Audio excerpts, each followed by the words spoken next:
হজ ভঙ্গের কারণ কি দয়া করে জানাবেন, খুবই দরকারি একটা প্রশ্ন। এমন কিছু আছে কিনা যেটা এগুলো হজ ভেঙে যায়? উত্তর হলো দুইটা জিনিস আছে, যে দুইটা জিনিসের কারণে হজ টোটালি ভেঙে যাবে। নাম্বার এক, স্ত্রী সহবাস এহরামরত অবস্থায় যদি করে তাহলে হজ ভেঙে যাবে। এটা দুইটা অপশন আছে। একটা হলো যে আরাফায় অবস্থানের আগে এহরাম করার পর হজের যে এহরাম, হজ এবং ওমরার মধ্যবর্তী যে সময়টা আছে তামাত্তু হজকারের জন্য ওই সময় সবকিছু হালাল, সো ওইটা ভিন্ন বিষয়। কিন্তু হজের এহরামের পর থেকে আরাফাতের ময়দান অবস্থান এর মধ্যবর্তী সময় যদি হয় তাহলে সেক্ষেত্রে তার জন্য ওট দম হিসাবে দিতে হবে এবং এই হজ তাকে আবার করতে হবে। আবার যদি এর পরে হয়, আরাফাত অবস্থানের পরে হয়, ফরজ তওয়াফের আগে হয়, তাহলে সেক্ষেত্রে দম দিতে হবে এবং হজ আবার করতে হবে। আর আরেকটা কারণ হতে পারে হজ ভঙ্গের, সেটা হলো আরাফায় অবস্থান করলো না, কেউ আরাফায় অবস্থানই করলো না, তাহলে তার হজ হবে না, এই হজটাকে আবার করতে হবে। হজের সময় এহরাম বেঁধে মিনায় তাঁবু থেকে বের হয়ে আরাফায় যে গোসল করতে চাইলে এহরাম খুলে ফেলা যাবে কিনা? ভালো একটা মাসালা প্রসঙ্গ তো আসছে। আরাফায় গিয়ে একটু ফ্রেশ হয়ে গোসল করা ভালো, উত্তম, মুস্তাহাব।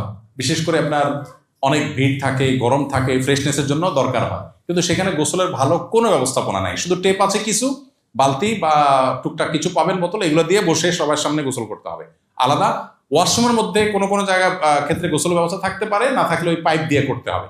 দুইটা ব্যবস্থাপনা আছে। এখানে খুবই গুরুত্বপূর্ণ একটা বিষয় হলো মা বোনদের জন্য, সেটা হলো মেজরিটি হাজিদেরকে দেখা যায় মহিলারা পর্দার কোনো বালাই নেই। অনেক পুরুষরা আছে, আপনারা প্রস্তুতিমূলক সেশনে দেখছেন, হোটেলে দেখা যাচ্ছে আপনার ওয়াইফ একটা রুমে অন্য মহিলাদের সাথে আছে, আপনি সেখানে অনহন করে ঢুকে যাচ্ছে, সেখানে অন্যজনের ওয়াইফ আছে।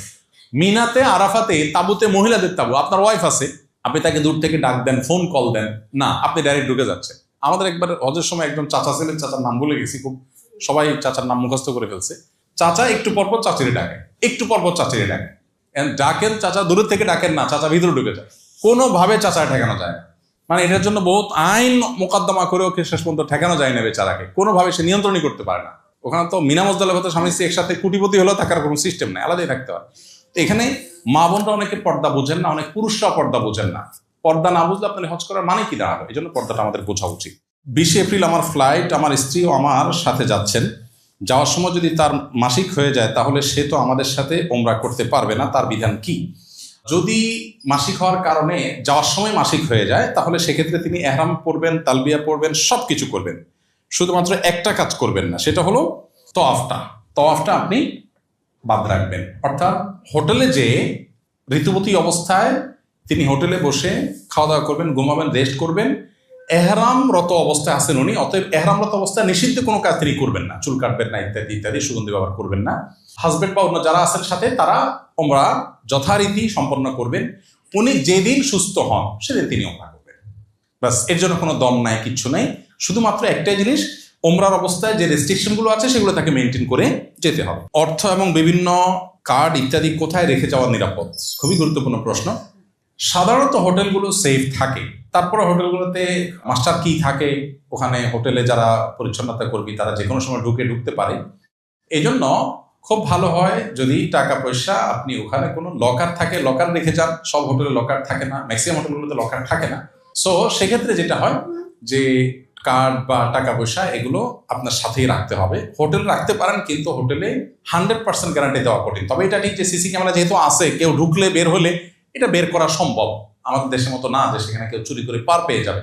তবে পাসপোর্ট সাথে রাখার কোনো যুক্তি অন্তত তওয়াফের সময় নাই, কারণ হারাবার ভয় থাকে। পাসপোর্ট হারানোর হ্যাসেল এটা তো আর বলে শেষ করা যাবে না, কারণ আপনাকে আউটপাস নিতে হলে এম্বাসি থেকে অনেক হ্যাসেল নিতে হবে। এই জন্য সব হারাই গেল, পাসপোর্টটা যেন না হারায়, এই জন্য পাসপোর্টটা রুমে রেখে যাবেন।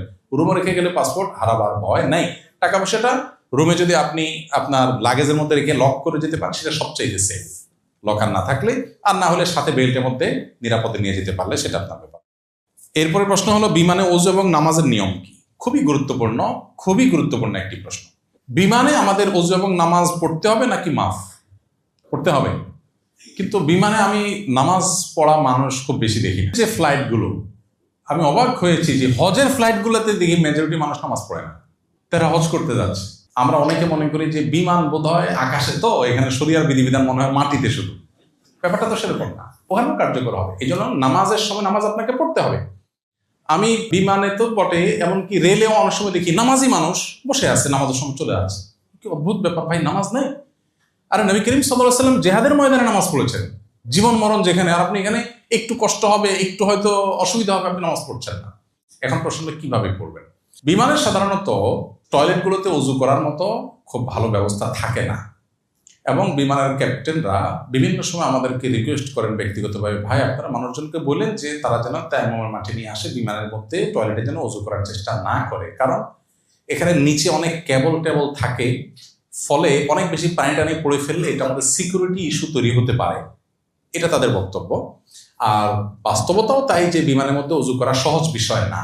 আমাদের মতো ইয়াং হলে অনেক সতর্কতার সাথে করা সম্ভব। আমি দেখেছি, আমি উজু করলে নিচে অল্প কয়েক ফোঁটা পানি পড়ে, সেটা আবার টিস্যু দিয়ে আমি নিজ দায়িত্বে একদম ক্লিন করে আমি রেখে যাই। এটা আমি করতে পারি, বাট এটা সবাই পারবেন না, একজন বৃদ্ধ মানুষ পারবেন না, কারণ ওখানে ছোট্ট যে বেসিনটা আছে ওখানে আসলে কুলি করতে গেলে সাইডে পানি পড়ে যাবে। আবার পাও ধোয়া তো কঠিন, এখন পাও আমি তো অনেক উপর উঠাতে পারি, এখন বৃদ্ধ মানুষ তিনি তো পারবেন না। আবার অনেক সময় দেখা যায় যে ওখানে ছোট যে কাপ থাকে ওইগুলো থেকে নিয়ে আপনার কোমরের উপরে সুন্দর উপরে ধরে পাও ধুইতে পারি আমি, একজন বৃদ্ধ মানুষ করতে গেলে তো পড়ে যাবে, ছোট একটা জায়গা। তো এই জন্য যাদের জন্য ওখানে তায়াম্মুম করার কোনো ওয়ে নাই, তাদের জন্য কয়েকটা অপশন।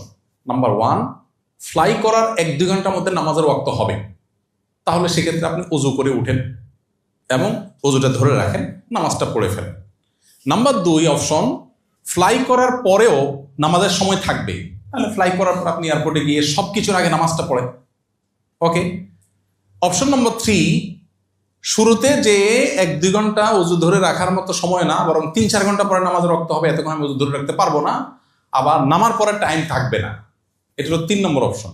এরকম যদি হয় তাহলে সেক্ষেত্রে আপনি বিমানের মধ্যেই আপনাকে নামাজ পড়তে হবে।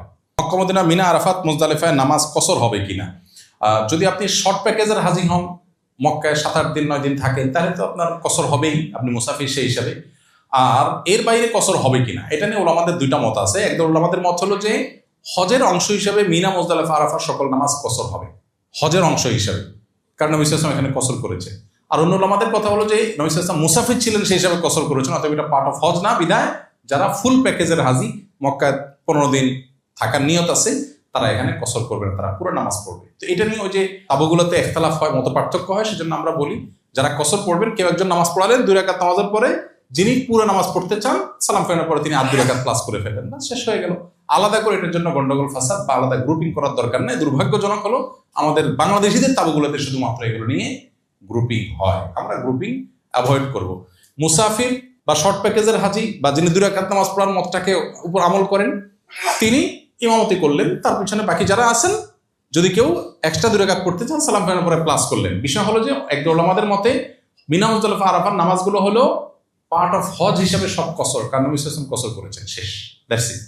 হানাফি ফকিহগণ, ফুকাহে কেরাম এবং অন্য ফকিহের মতে যদি আপনি মুসাফির না হন, 15 দিনের বেশি থাকেন, তাহলে সেক্ষেত্রে আপনি ফুল নামাজ পড়বেন, না হলে আপনি কসর পড়বেন। তো আমি কসর পড়ি, আমি সাধারণত কসর পড়ি। আমি বলি যারা পুরো পড়তে চান তারা পরে 2 রাকাত প্লাস করে নেন, শেষ।